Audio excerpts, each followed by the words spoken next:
Jantia Students Union JSU labang nong Phalut Circle kalapan long yaka program kaput gatem kashat dan rai nalor ki wede ki program lekai yakani ka program lapan ya the Vice President ke JSU labang nang Phalut Circle uba Elias Lamare hakani ka sngi la sakhilang da General Secretary ka seng uba Trebor R Suchan uba longru ukongsan hakani ka sngi nalor ki wede kan thop ki nong yalam shnong jong ki shnong ba mar khap ba hap hapo ka block 1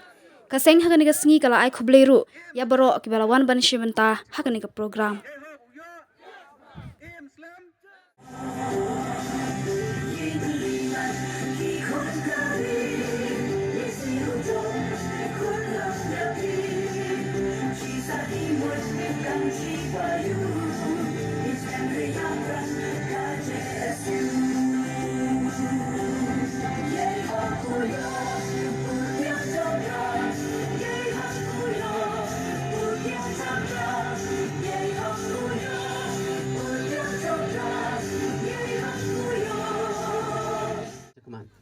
Ya lo tiap pois nem now em segi kiman pa go ba kon kiman be go ba kon ki wo ye chim bentah hakani ke bentah das dang go pur ke jis nyau tho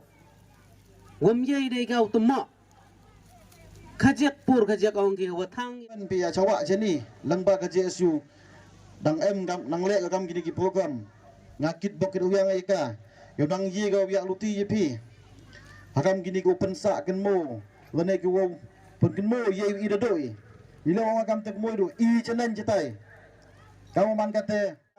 kamu mani cido cisnam kami chemi hine uye chemi dikmen dir khai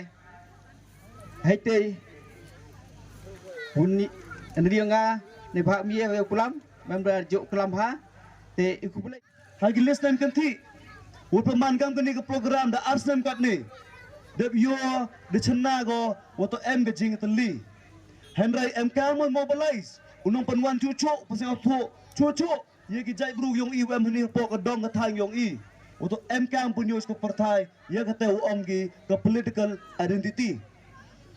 em kam punyo ki partai woto ye ka lakam sanchar ye ka perlai penwan ye ka reti dustur hapo ki ki thagu chnong woto em kam gi jing tli yo yo benka sajisin kate ngato lamba ka jing tli yong pi uwi puwi uman bru uwi puwi ujai bru yong i em kam gi jing meya